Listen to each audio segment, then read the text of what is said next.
Hi everyone! Today I want to share with you how I created two different floral arrangements using different watercolors and different types of paper. The paper on the left that I'm using is mixed media, and it's a much smoother type of paper, and the paper on the right is a traditional watercolor paper, so it's a little bit thicker than the paper on the left, and as you can see already with my sketch, it has a lot more texture to it.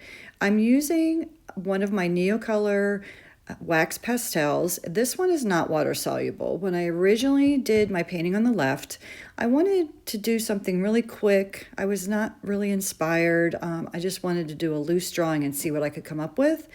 And so you can see on the left, the lines are a lot smoother. They're a little bit heavier and more intense. On the right, I am being a little more intentional, and I'm not being as quick and not as loose. And I actually like the line marking or the mark making on the left side better. But I'm using this wax pastel, and it is not going to dissolve once I add my watercolor to it. The watercolors that I used on the left were a Daniel Smith brand, which is an artist grade quality watercolor. And his colors are known to be very intense, very bright, but they are more of a transparent type of watercolor. And the watercolors that I'm going to use on the right are a Kuretake brand watercolors, and I'm going to leave links for all the materials in my description so that you can see the products that I'm using. I started by drawing an outline of a vase and a table, and I just did really 3 big random circles for my flowers. I added some leaves on the side and in the middle, and then I just did some stems and added some really quick dots to give the impression of some small flowers that were added to the arrangement. I'm starting to add a little bit of color now and trying to be really random and quick with adding my paint.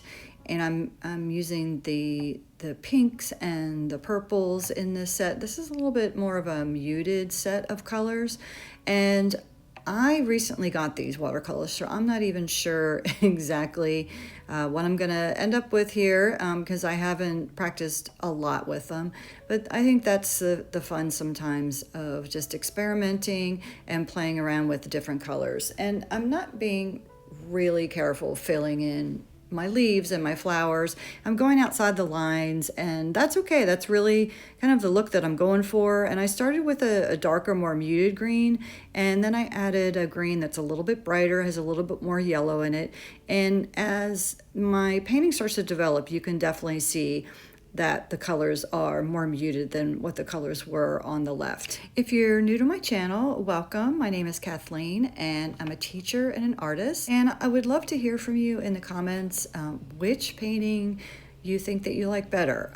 I'm leaning towards the one on the left because it's a little more intense. I feel like it's more spontaneous, it's more expressive, but I'd love to know what you think.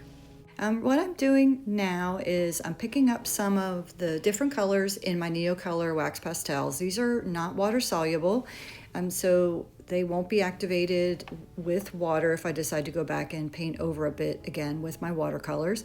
But I'm just adding some lines for the details of my flowers and some little flowers. I'm picking up some orange and really dark pink, and I'm going to use some yellows and some greens for my leaves. And I'm just going to continue playing and adding more details and adding more color. And at the end, I'm going to add some gold paint and some highlights and do a side-by-side comparison.